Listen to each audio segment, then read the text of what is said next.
Welcome to the show. Hi, I'm Randy Jeffers, and we are live from the entertainment capital of the world, Las Vegas, Nevada.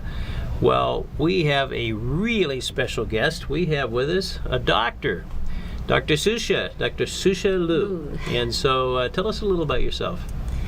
I was MD in China, graduated from a 5-year medical school, and I have been in the U.S. for 25 years. I've been involved in the stem cell treatment ever since 2004. 2004, wow. Yeah, so it's been for 15 years.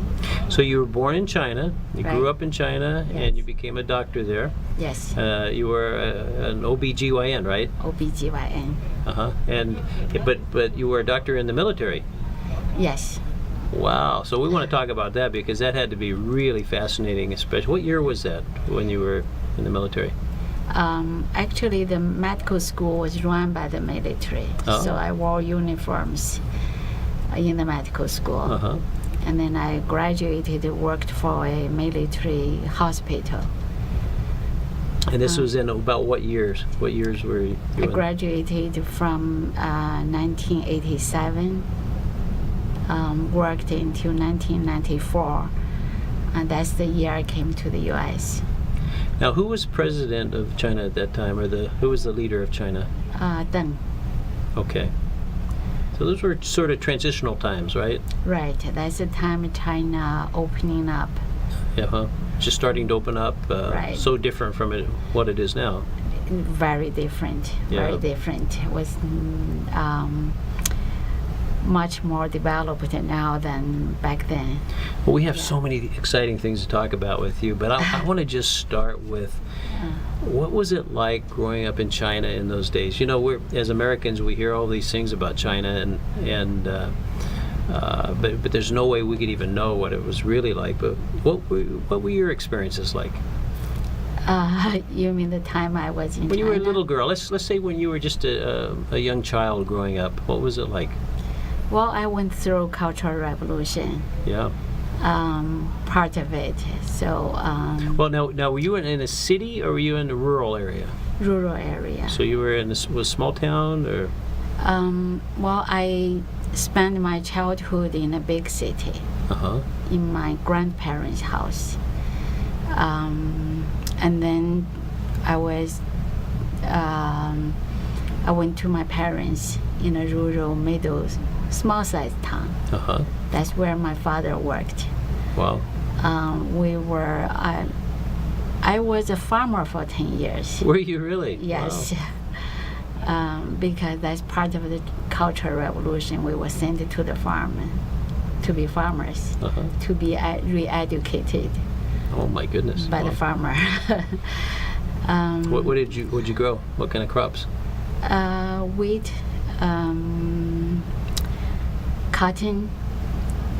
We grow our own vegetables. Every family has a pig, chicken. Wow. So it was during that Cultural Revolution. It was to teach people to be self-sufficient, right? Right. And work have hard, extra yeah. and have extra to contribute. Right, and work. And actually, my mom, because she had education, she worked in the medical office in the village. My father was a teacher in the middle school.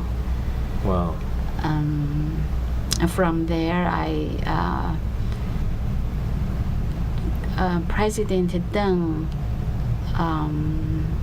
re-established the education system. So colleges started admitting students from test. That's the time I started working hard on my academic works. Because Yeah. before that study, there's no meaning of study. No one study. Especially for girls, right? Girls, and because the Cultural Revolution, they want us to work, Yeah. not study. Uh-huh. So that's the time I went to a gifted high school, Right. and from there I went to the medical school. Uh-huh.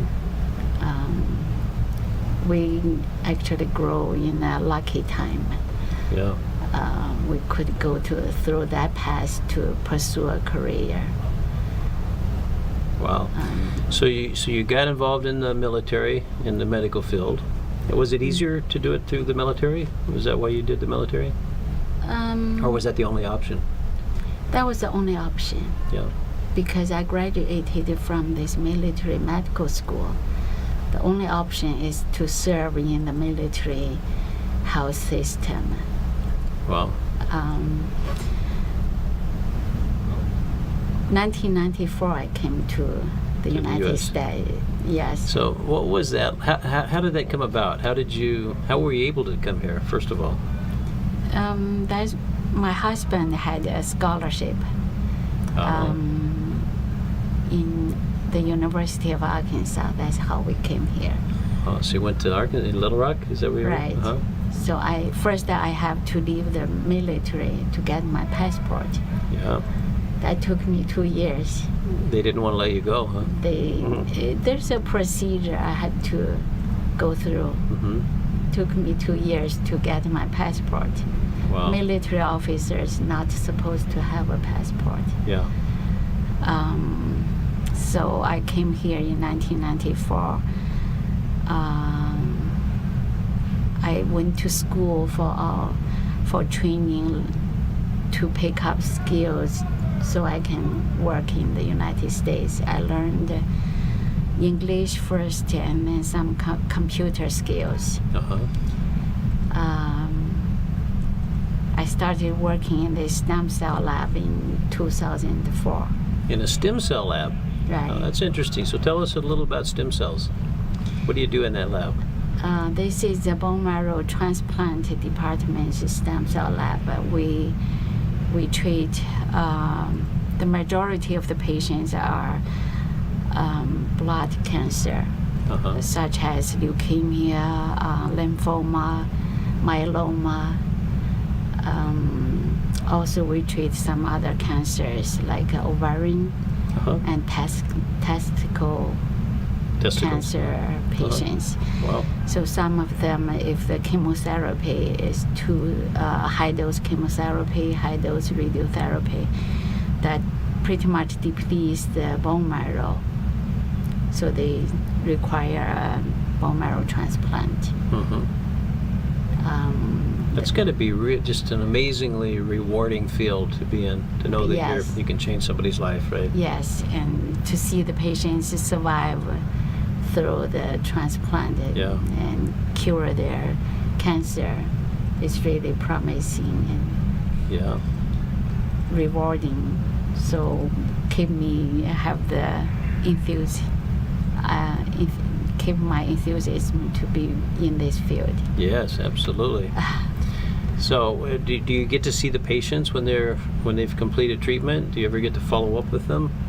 Yeah, I see them through the treatment Uh-huh.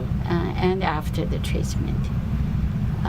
What's the biggest success story? The one that just was so spectacular that it amazed even you. We have many successful treatment stories. Every year we have a survivors celebration party. Uh-huh. All the survived patients will come to participate. That's the time we feel our value Yeah. being part of this team. Many successful stories. Yeah. Yeah, so they go through this treatment and being cancer free. That's just, it's so hard to imagine how incredible that is. That these things that would have killed people, just a generation ago would now, or just a few years ago actually, and now you can stop them cold, right? Right. Yeah. It's amazing. I was reading the other day, 100 years ago, the average life expectancy in this country, you know what it was? 70? No, it was around 40. 40 Wow, years. That's low. Yeah, isn't that something? And now people are living to, to old ages. It's just amazing. And I guess with the field that you're talking about with stem cells and things like that, that whole field of longevity is the future is bright, huh? Maybe we're going to be able to conquer some of the aging things. Yeah, we can cure cancers and possibly cure some pain issues, like such as knee pain. Yeah. That would be promising to be. Yeah, just something simple like a knee. Used to be a big, you'd have a gash this long on your, back in the 70s. Remember, you'd have a big long gash, and you're laid up, and you might not even be able to walk very well for a long time, maybe ever. And now you can just stick a little injection in there and fix it up, right? Right. Yeah, very interesting. Right. Using cord blood and stem cell for this injection is really is a cutting edge new technology. It's really promising. Very good. Well, that's excellent. So, so you came here to the United States, went to Arkansas, and did you have some babies? No. No children? No new children from after I came. I had a son before I came to the United States. Oh, you had a son in China? Right. So you brought him with you? Brought him with me. And so he kind of grew up here? He grew up here. Now he's a successful businessman. Wonderful. Oh, that's wonderful. So you just had one child? Just one. It's the Chinese way, right? You're supposed to have one child. Oh, very good. Well, looking back, to that whole experience of coming here, when you came here for the first time, where did you land? Where did your airplane go the first time? I landed in San Francisco. And then to Dallas, and from Dallas to Tulsa, and from Tulsa it was 2 hours drive to Fayetteville, Arkansas. Oh, so you had to drive that. So when you landed in San Francisco, did you have to stay at the airport, or did you get to go look around? No, I just stayed in the airport. So the first time you got to look around was in Tulsa, right? I think in Tulsa. So you got to see a little bit of... Right, and drove to Arkansas. So you got to see some Americans and talk to them, and what did you think? What was it like when you came here? First thing is, where are the people? Because not many people on the street. In Beijing, the street is full of people. Yeah, big city. By bicycles. Here, the only thing I saw was car in the street. Yeah. Yeah, there's no people walking around. Tulsa, I graduated from high school in Tulsa. Oh, Did you know that? Yeah. That's an interesting place, that whole Oklahoma area there. So you went to Arkansas, and then did you like Little Rock? Was it a good place to be? Fayetteville, Arkansas. Oh, Fayetteville. You were in Fayetteville. Okay. Yeah, northwest Arkansas. That's where the headquarters of Tyson, Walmart, and that university was where Bill Clinton started his first job. Yeah. As a professor, law professor. Yeah.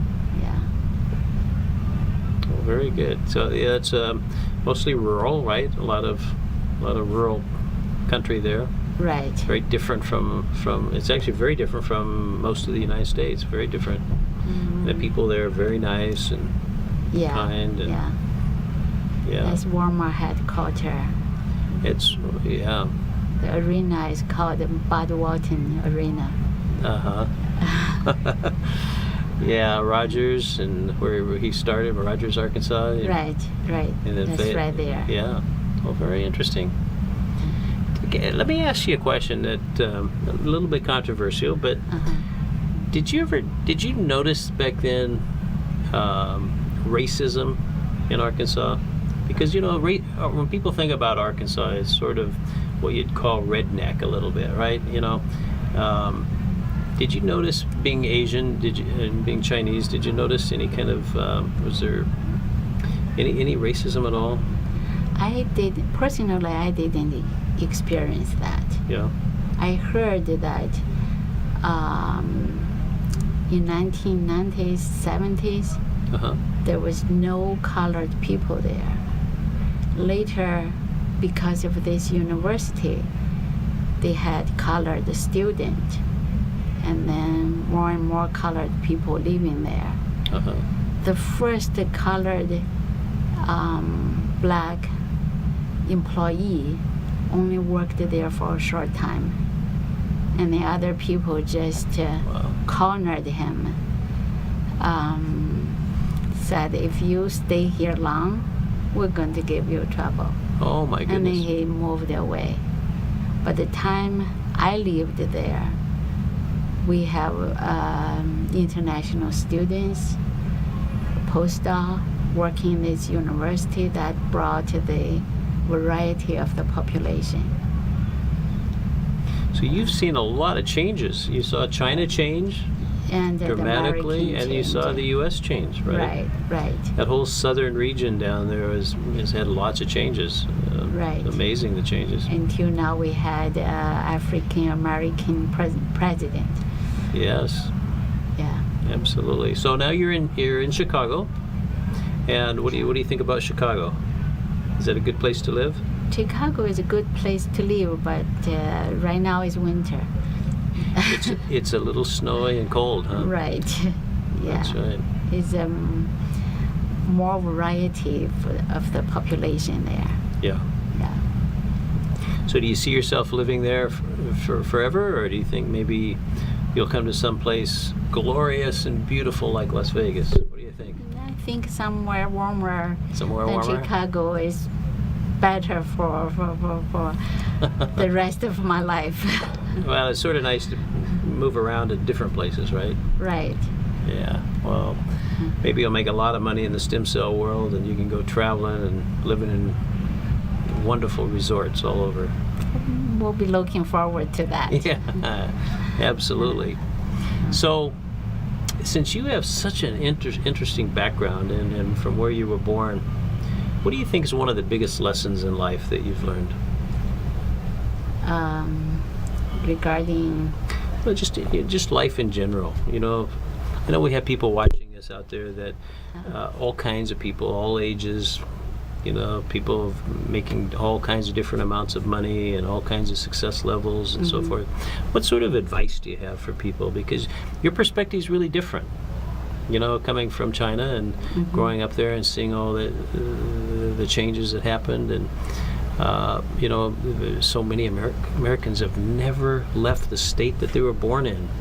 You know, they've not traveled, they've not had, and so many Americans, they've never talked to somebody from a different culture, a different race, or you know, a different ethnic background. But what kind of lessons have you learned just in your own life that might be helpful to someone else? Well, this is my personal feeling. Life is important, Yeah. and we try to live every day happy, healthy. Yeah. Yeah. And how do you do that? That's not easy to do, right? That's not easy to do. That's not easy to do. So, to me, money is good, but money is not that important. Yeah. To the end, whoever is still smiling, who is the winner. So life is more important. I love that. That's Yeah. really good. So whoever is still smiling, that's the Right. winner. Stay Yeah. healthy, live longer. And stay happy. Right, stay happy. So as a medical doctor now, when you're happy, do you think it automatically will make you healthier? Do you think it has an effect? I think it has affected to the immune system Uh-huh. to be healthy. Yes. Yeah. Remain pleasant mood, Yeah. positive attitude toward life. Uh-huh. That's make these persons emotionally healthy. Now, Susha, you've had a chance to observe a lot of people in 25 years raising their children here, And you probably remember back in China what it was like raising children. And because the systems are so different, Right.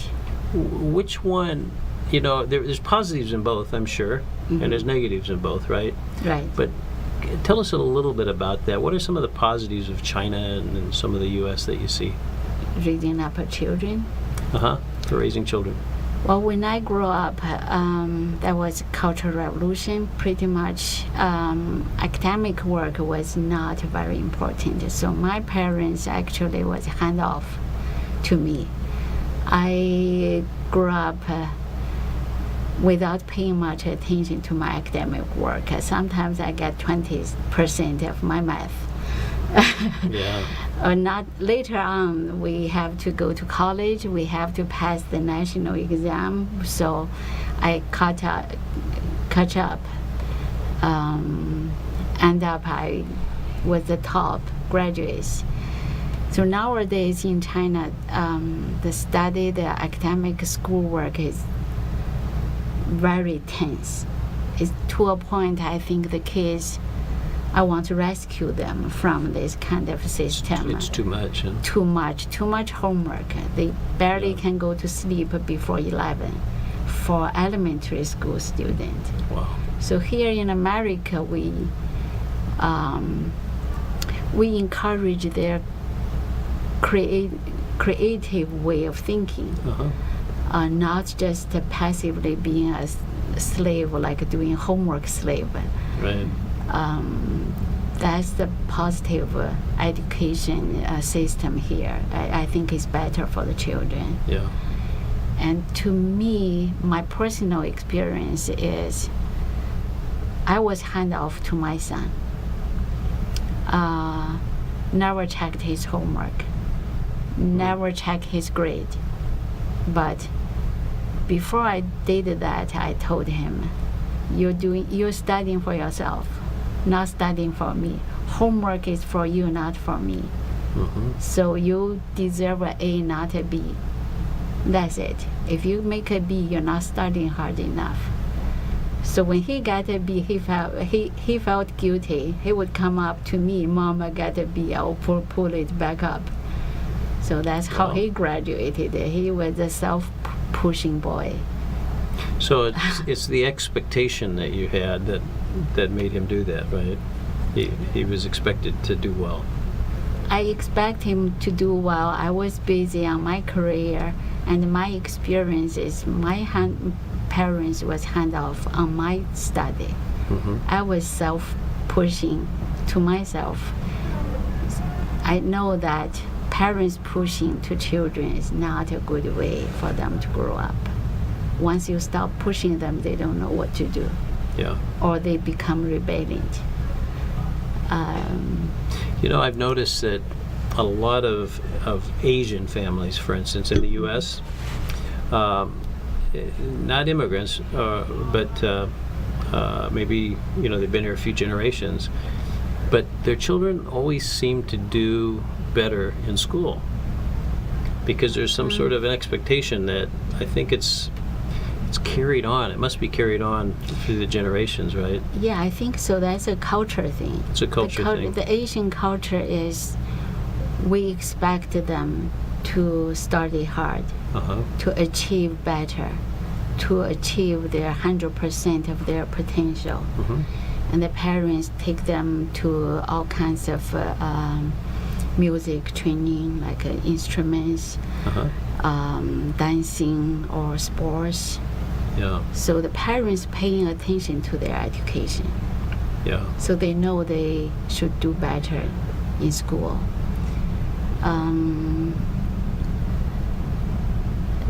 Also, like for the most mainland Chinese immigrants, we came here on scholarships.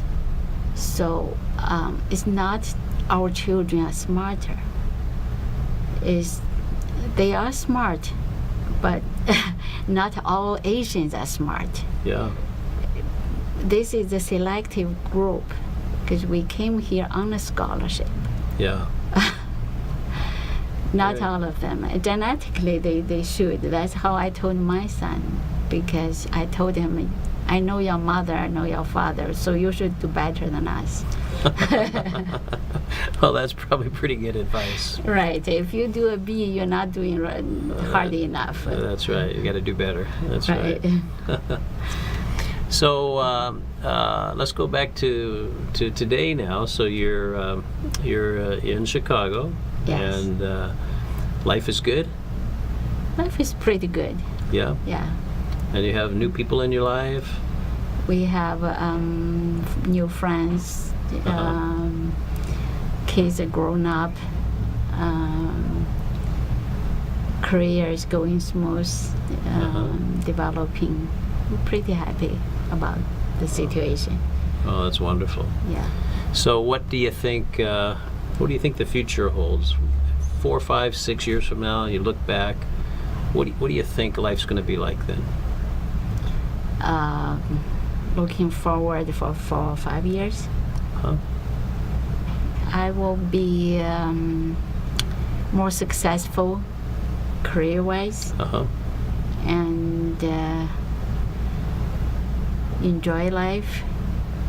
Having some more vacation time. Yeah. In exotic places, right? Right. Resorts, beaches, and things like that. Right. So, what have you never done that you've always wanted to do?